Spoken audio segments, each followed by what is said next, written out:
4.5 hours to go see my friend Izzy. I thought, while I'm sitting in the car for 4.5 hours, I will do a story time. I have some stories to share. Woo! I've done a lot of traveling by myself, and a lot of those stories came from that, and also, I don't know, I've just had some weird stuff happen. So this is a 2-for-1 story, because this happened in 2016 when I was traveling in England, and it kind of like, I don't know, it kind of like resurfaced for me recently because my email got compromised again. That made me pretty miserable, and it reminded me of the last time my email got compromised. So in 2016, I got this email at my Kimberryberry design email address. The email was like, we have everything, we've got into your iCloud, we've got into your Dropbox, we've got into everything, and in 48 hours, if you don't pay this sum of money, we will ruin your life, pretty much. And I was like, whatever, I get emails like that all the time, being all like, oh, we have webcam footage of you. I'm like, I don't give a fuck. I'm like, I have nothing to hide, so I don't care. I mean, like, people like respect me as a human being, so I don't see anyone enjoying seeing my life get ruined. So like, I honestly just don't even worry about that stuff. And I got on a plane. I got on a plane to Dubai, and then I got on a plane to London. And I was going to visit my family in England, and then I was going to go travel around. And I get there, and they sent me another email 48 hours later, as promised, being like, here is your second warning.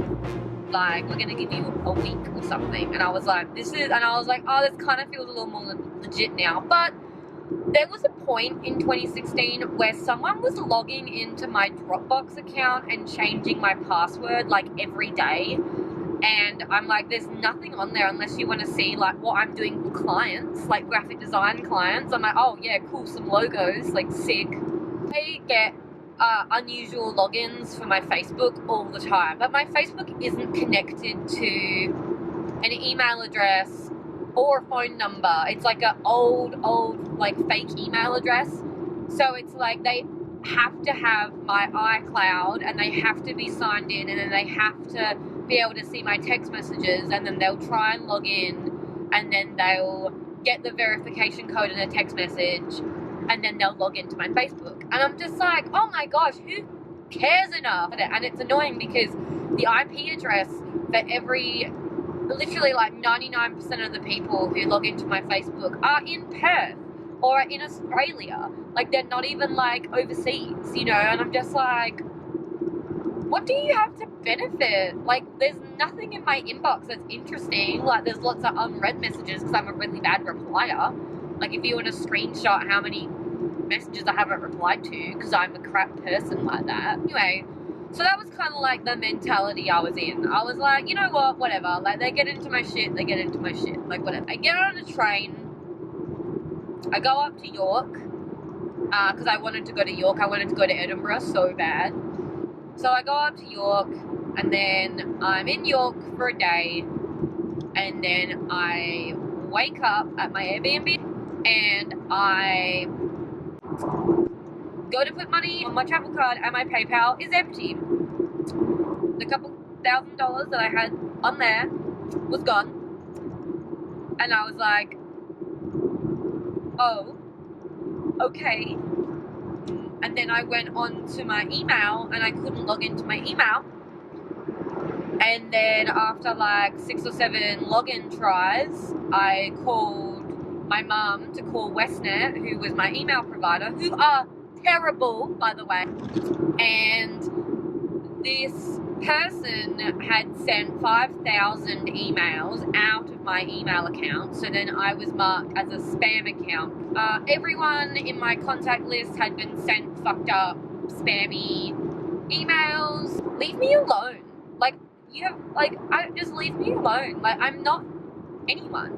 So then, I'm in York with that going on, and I left the Airbnb and went to a hostel because I wanted to have like some nice chill time and then go stay in a hostel because it'd be cheap and be like in the city centre in York. And York is amazing. If you ever go to England, you should go to York. York is beautiful.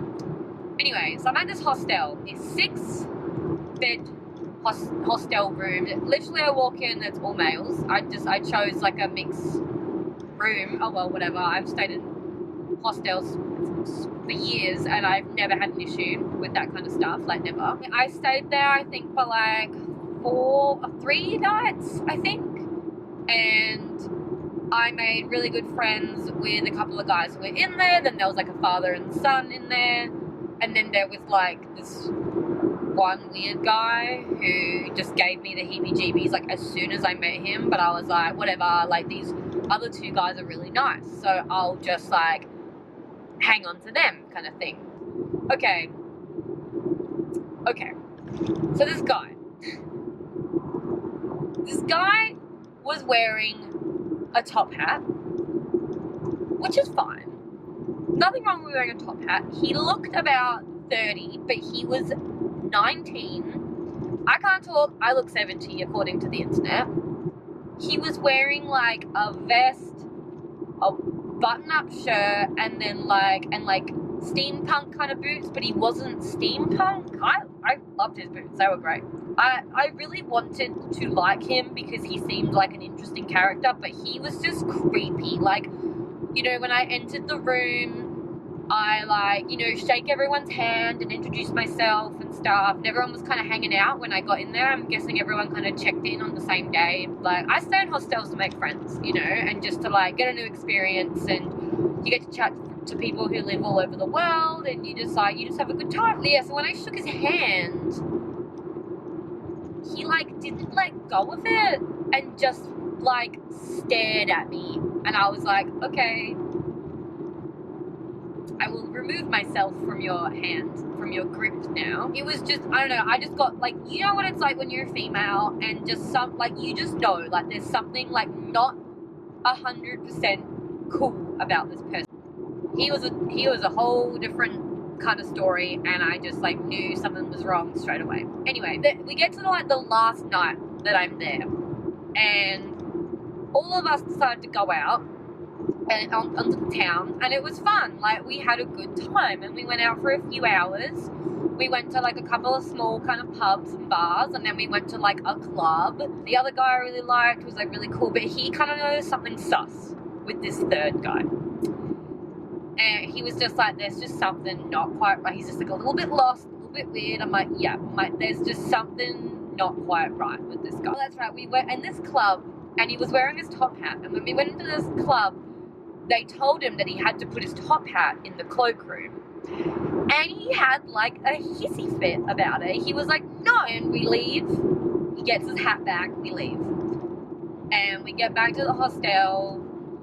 We all kind of wind down. He passes out. This third guy passes out straight away. And the other 2 guys and I sit up and like just keep talking and hang out and whatever. And then the dad and the son come back. And then we're like, all right, we'll all go to bed now. The next morning, we go out for breakfast, the 2 guys that are nice, and we can't seem to wake him up. He's like out, stone cold. Like, he is so hungover, he cannot wake up. So we're like, all right, we'll go to breakfast downstairs, because the hostel we were staying at had a pub downstairs, which was amazing. We're down there having breakfast, and the third guy comes down and joins us. So he obviously was like kind of half awake and knew we were going downstairs to have breakfast, or we like spoke about it the night before, I don't remember. Anyway, and he's like, oh, I'm checking out now, like, and had breakfast with us, had a good laugh, and then we left. I come back upstairs to pack up my stuff and check out myself, and I noticed I had something missing from my bag. When I travel, I have a plastic bag or a resealable bag where I put all my used underwear. That was missing.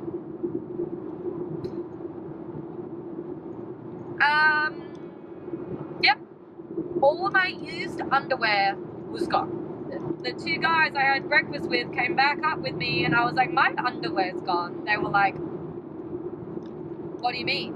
And I'm like, my used underwear is gone. And they were like, we knew that guy was fucking weird. We knew there was something wrong. He was waiting until he had his clear chance to go through my fucking shit and take stuff. And I'm trying to remember, I swear there was something else he took. I swear there was something else. It's like, thank you, goodbye. And then I got on a train and went up to Edinburgh and had a great time. So that was fun. My house got broken into when I was home alone one night. It was really, really fucking scary, and I pretty much haven't been able to sleep ever since. I cannot sleep in a house by myself. No. I just can't. I cannot sleep in a house by myself ever again. It's like, it took me a very, very, very, very long time to get over this thing that happened to me. Yeah, the year 2013 for me was just fucking rough. Like, I lived in this house in West Leederville with one of my best friends, and we had so much fun. But pretty much what happened was, okay. So Caitlin, who I lived with at the time, she used to work at a nightclub. So she would work nights, I would work days. So I was very used to her coming home at like 3 in the morning, 4 in the morning. She was super quiet, but I'm a very light sleeper. So I would hear her coming home and walking through the house, using the kitchen and whatever. Yeah, and it was almost like reassuring that I knew she was home, you know? It's 3 in the morning. I'm in bed.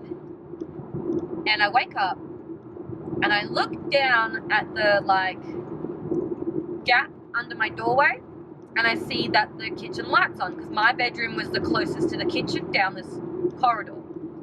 And so I was like, oh, Caitlin's home. You know, I looked at the time and I was like, oh, Caitlin's home. And I was like, oh, I'll get up, I'll get a glass of water and I'll say hi.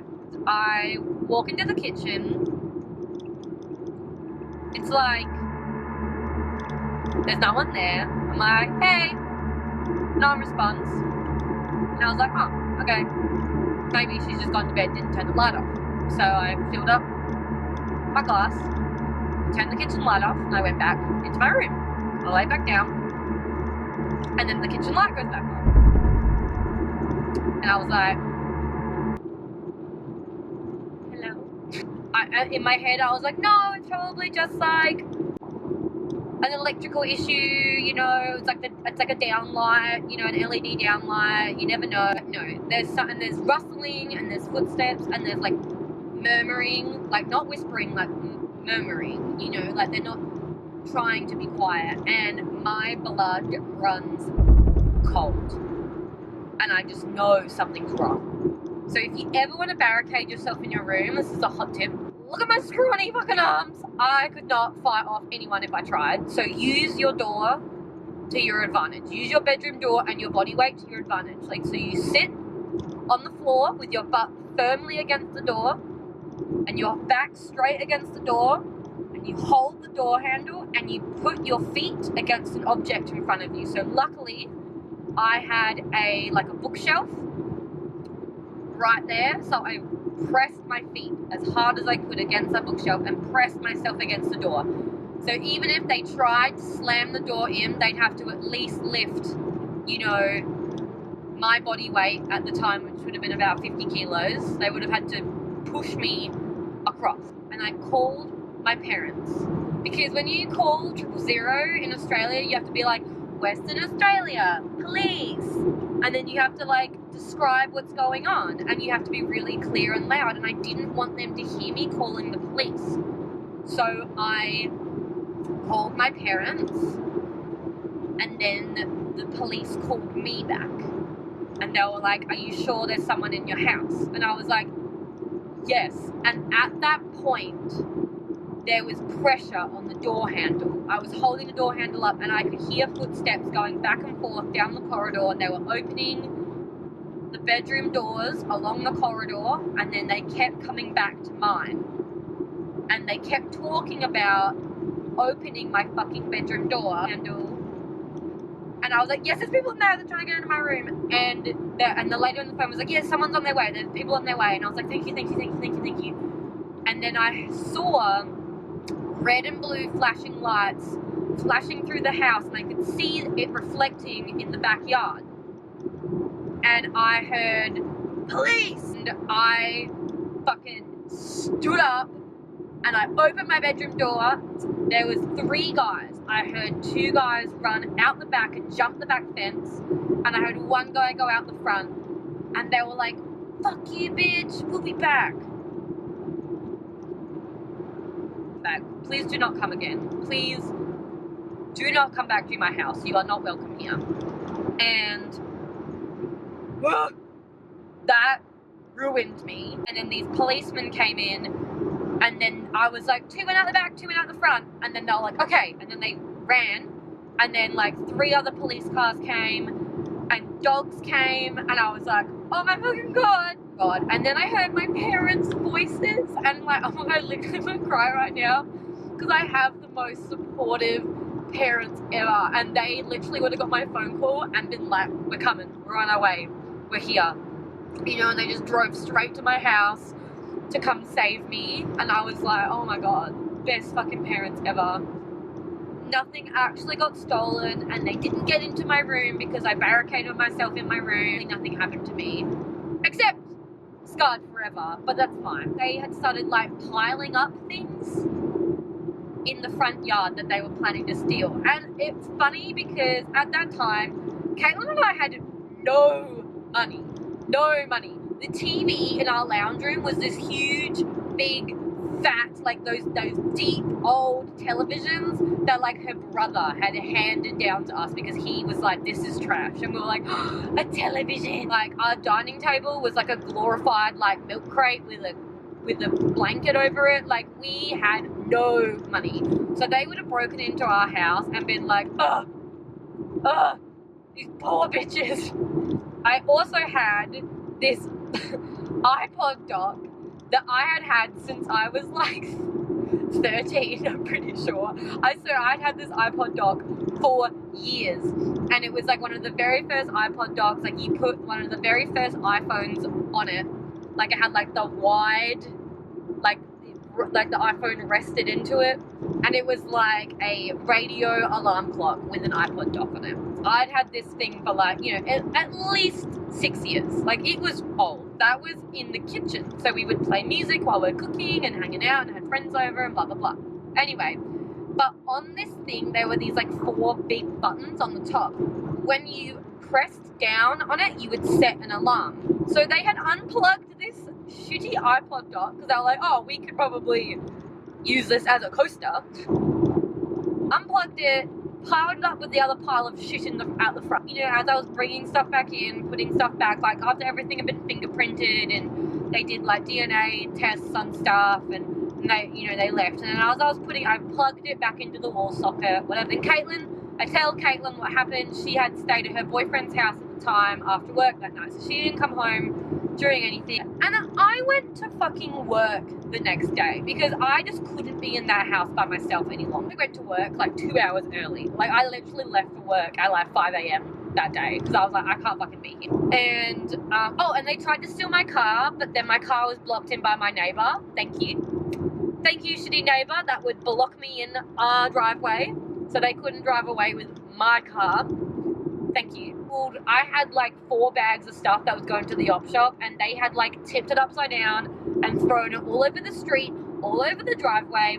They'd ripped out my coin compartment, and they took the coins and chucked the coin compartment back on the floor. I was like, wow, thank you so much. And they took my car key. The car key was gone. And my dad and I walked the block like 3 or 4 times looking for my car keys in case they'd thrown it out. But no, they had my car keys with my door keys and everything on it, and I was like, cool. So they say, I'll be back, bitch. And they have all of my shit. Fabulous. The next day, I go to work, I'm at work 2 hours early, and I was like, you know what, I'll just like re-merch the whole store. and just distract myself from the fucked up shit that just happened, and then take myself out for breakfast, and then start work at 9. And I did that. I opened the door, was letting customers in, and then all of a sudden, the huge ladder that I had been doing work with collapsed and fell down, and I burst into tears. I completely, just fell apart, and I called my regional manager, and I was like, I am so sorry. My house got broken into this morning, and it has ruined me, and I just need to go somewhere where I feel safe.